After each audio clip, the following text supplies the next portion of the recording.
नमस्कार दोस्तों, मैं श्रवण आप सभी का स्वागत करता हूं अपने YouTube चैनल परीक्षा रात्रि पर। जैसा कि हम भूकंप अर्थक्वेक के बारे में समझने का प्रयास कर रहे थे, आज हम इसमें भूकंपीय छाया क्षेत्र क्या होता है इनको समझने का प्रयास करेंगे और भूकंप आने के क्या कारण है इन सभी पर डिस्कस करेंगे। तो आप सभी बने रहिए और कॉपी कलम निकालिए, नोट करने का प्रयास कीजिए। भूकंपीय छाया क्षेत्र,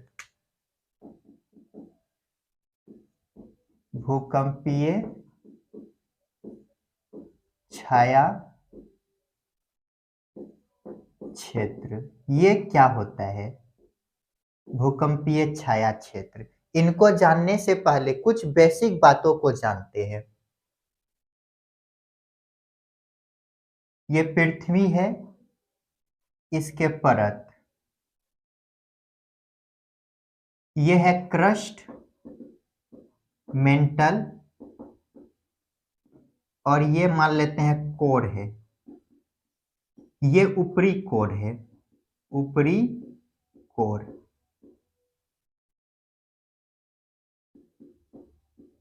ये जो ऊपरी कोर है ये कैसा अवस्था में है?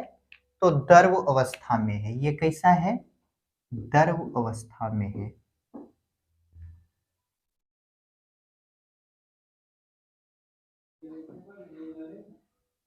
द्रव, द्रव के रूप में है। ठीक, तो हम कल देखे थे भूकंपीय तरंग कितने प्रकार के होते हैं? तो 3 प्रकार के। भूकंपीय तरंग कितने प्रकार के हैं? 3 प्रकार के। कौन है? तो पी तरंग है,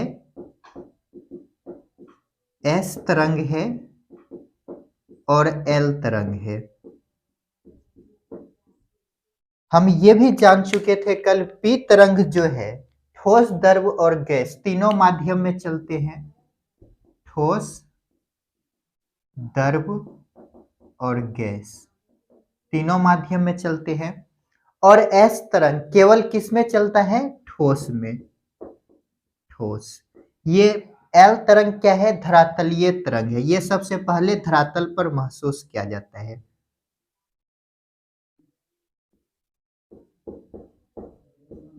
धरातलीय तरंग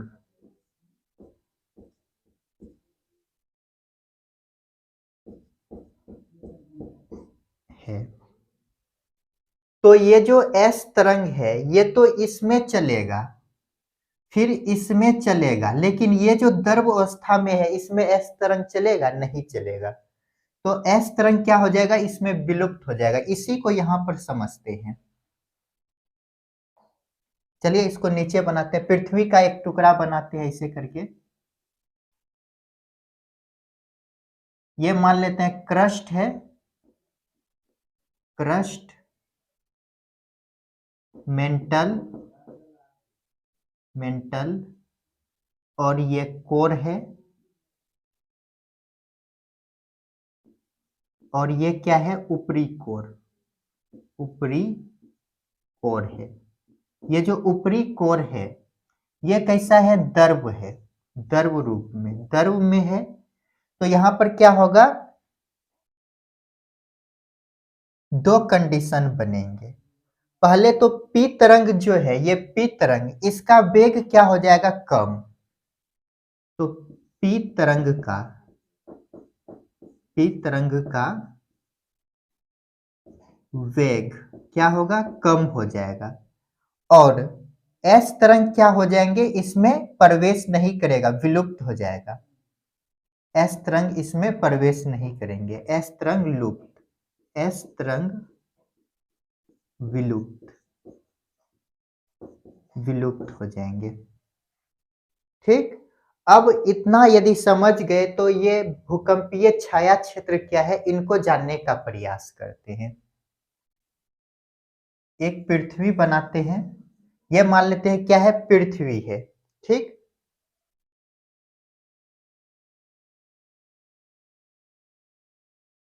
इसके परत बना देते हैं। ये क्या है? कोर है। कोर के बाद यहां पर क्या है? ये ऊपरी कोर बनाते हैं। ये क्या है? ऊपरी कोर है।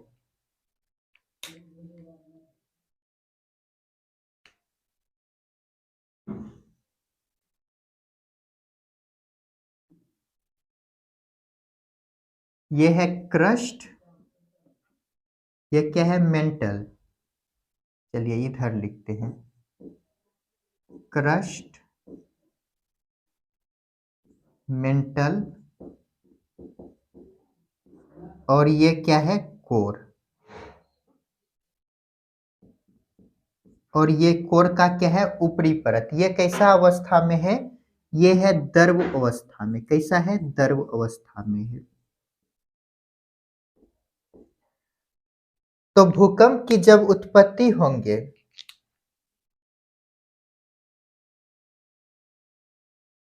मान लेते हैं भूकंप की उत्पत्ति होती है यहाँ पर, तो इस स्थान से तरंग, तो चलिए थोड़ा टेक्निकल प्रॉब्लम आ गया था लाइट की वजह से, तो फिर से समझने का प्रयास करते। तो क्या देखे, ये क्या है?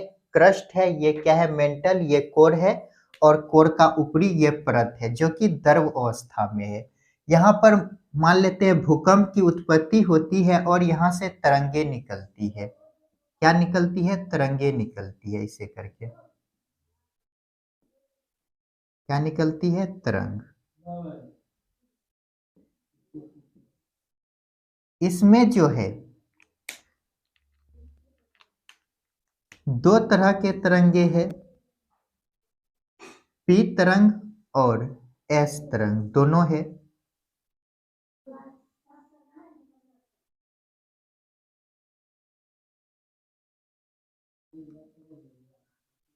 ये मान लेते हैं ये रेड कलर का जो है ये है एस तरंग, और ये जो ब्लैक है ये है पी तरंग।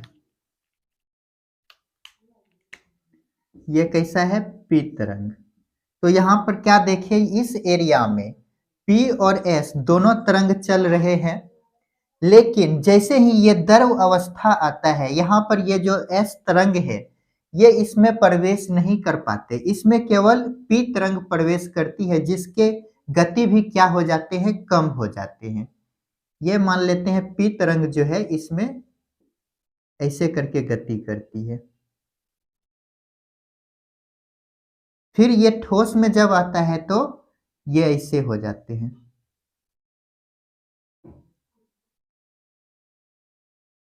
फिर ये जब द्रव में प्रवेश करेगा तो इसका गति क्या हो जाएगा? कम हो जाएगा। क्या हो जाएगा? कम। फिर ये जब बाहर निकलेंगे द्रव से तो इसका गति क्या हो जाएगा? अधिक हो जाएगा।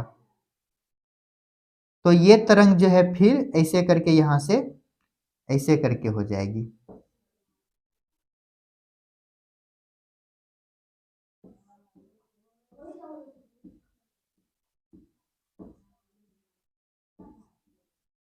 ऐसे करके हो जाता है। तो हम क्या देखें, तो इस एरिया में केवल कौन सा तरंग प्रवेश किया? पी तरंग। पी तरंग। तो ये एरिया जो है ये यहाँ पर ये जो देख रहे हैं ये है 103 डिग्री, और ये है 143 डिग्री। कहीं कहीं बुक में ये जो है कि 105 डिग्री होता है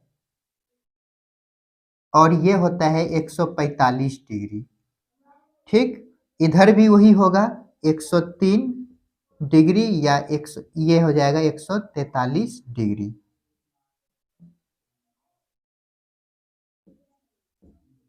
तो कहीं कहीं क्या होता है ये 105 और ये हो जाता है 145 डिग्री।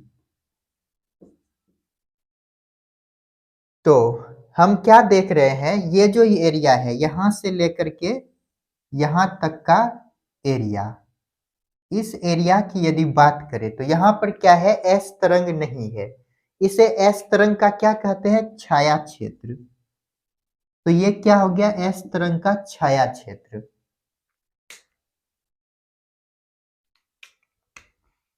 एस तरंग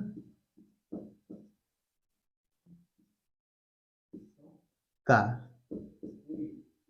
छाया क्षेत्र।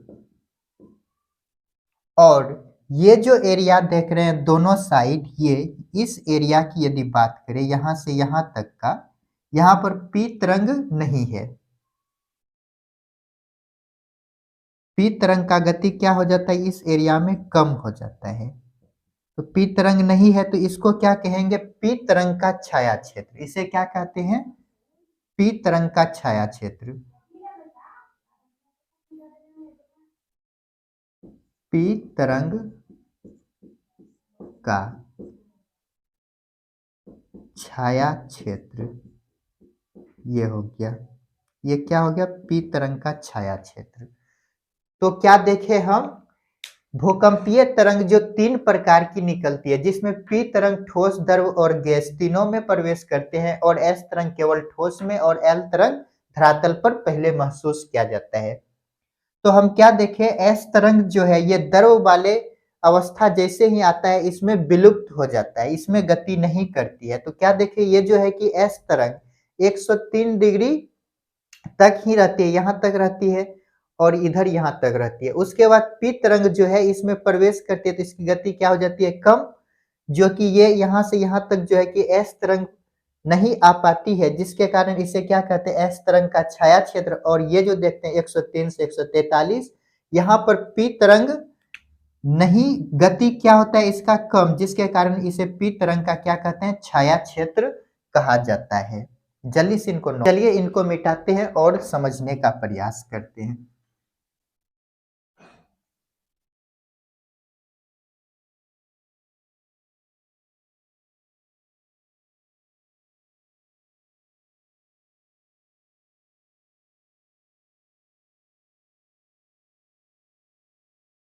भूकंप मापी यंत्र।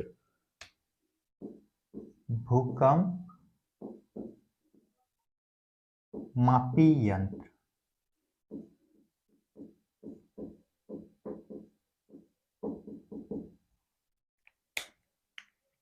भूकंप रेखी कहलाता है। क्या कहलाता है, भूकंप रेखी। भूकंप रेखी।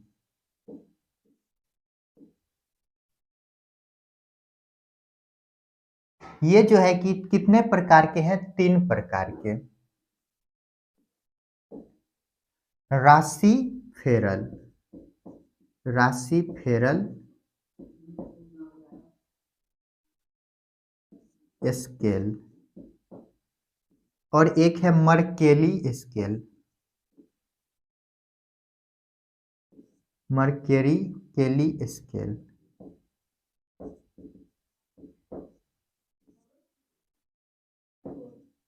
एक है रिएक्टर स्केल। Richter scale. ये जो राशि फेरर और ये मर्केली है, इनका उपयोग अभी वर्तमान में नहीं किया जा रहा है, इसको बंद कर दिया गया, उपयोग नहीं। वर्तमान में यूज में क्या है, रिएक्टर स्केल। ये जो रिएक्टर स्केल है इसमें 1 से लेकर 10 तक के अंक हैं। कहां से कहां तक, 1 से लेकर 10 तक का है। और इसमें पीछे वाला संख्या जो होता है अगली अगली संख्या के 10 गुने अधिक परिणाम को दिखाता है। तो यहां पर लिखते हैं,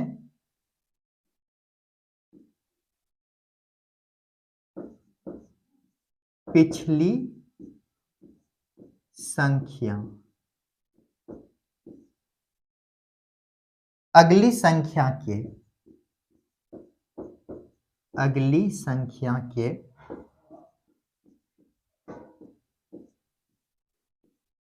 अगली संख्या से 10 गुने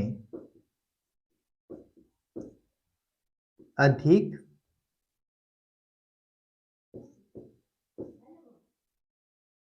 परिणाम को दर्शाता है। परिणाम को दर्शाता है।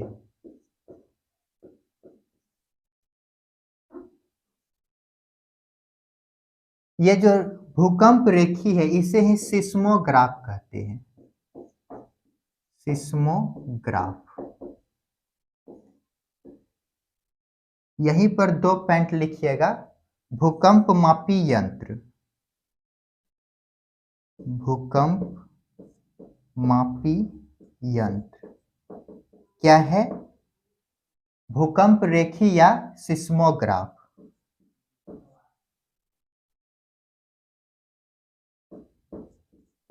सिस्मोग्राफ। और यदि बोले भूकंप का अध्ययन क्या कहलाता है, तो क्या कहलाएगा? सिस्मोलॉजी। भूकंप का अध्ययन सिस्मोलॉजी।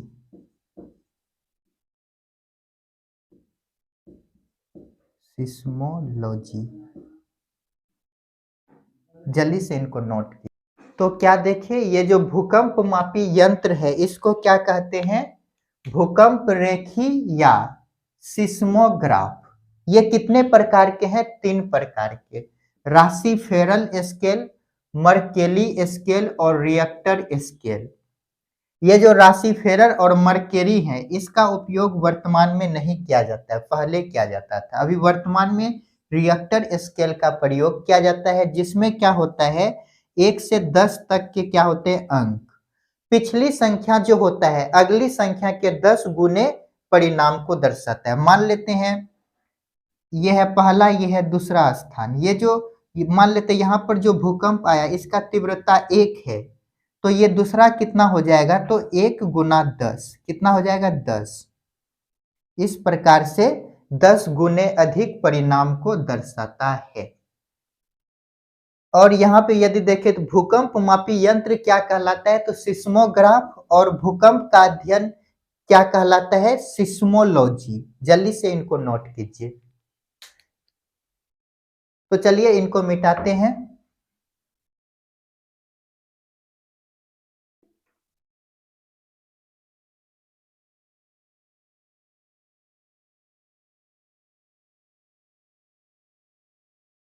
भूकंप आने के क्या कारण है? कारण को देखते हैं।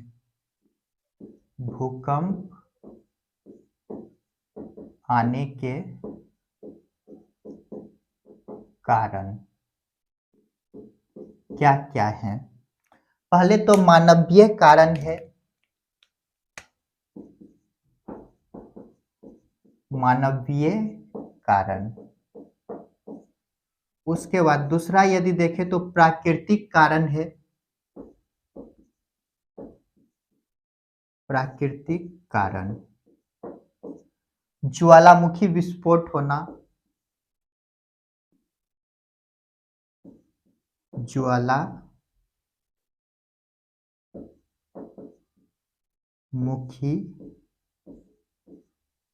विस्फोट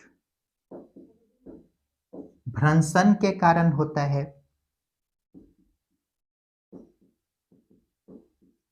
भ्रंशन के कारण होता है। और प्रक्षेपण, यदि बम सब का प्रक्षेपण किया जाता है तो उसके कारण भी होते हैं। प्रक्षेपण।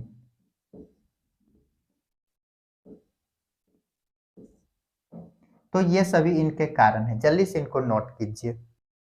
खनन के कारण भी होता है। खनन। तो क्या है? भूकंप आने के क्या कारण है? मानवीय कारण है। मानवीय कारण क्या है? तो मानव के द्वारा जब परमाणु परीक्षण किया जाता है तो उसके दौरान क्या होते हैं? बम का जब विस्फोट होता है तो क्या होता है? भूकंप आते हैं। और इसी कारण जो है कि समुद्र में जाकर के समुद्र के किनारे विस्फोट बम सब का परमाणु परीक्षण किया जाता है। और प्राकृतिक कारण तो जानते ही हैं हम। प्राकृतिक कारण में अभिसारी गति भी हम देखे थे प्लेट में, जिसके कारण क्या आते हैं? भूकंप। ये सभी आ जाएगा। और ज्वालामुखी विस्फोट भी प्राकृतिक कारण में ही आएगा। ज्वालामुखी विस्फोट हम देख चुके हैं, जिसके कारण क्या आता है? भूकंप भी आता है। और भ्रंशन की क्रिया, भ्रंशन की क्रिया भी देख चुके हैं। जब प्लेट क्या होती है? नीचे धंस जाते हैं, तो ऐसे स्थिति में क्या होता है? भूकंप आते हैं। और जब प्रक्षेपण करेंगे तो इस उस दौरान भी भूकंप आने की संभावना होती है। और खनन, मान लेते हैं कोयले का खान है, इसका जब हम खनन करते हैं तो यहाँ पर कमी होने के कारण भी क्या आता है? भूकंप आते हैं। तो इनको जल्दी से नोट कीजिए। तो दोस्तों आज के लिए इतना ही, मिलते हैं नेक्स्ट क्लास में जिसमें हम सुनामी को जानने का प्रयास करेंगे। तो आप सभी पढ़ते रहिए और अपने माता-पिता का सम्मान कीजिए। मिलते हैं नेक्स्ट वीडियो में।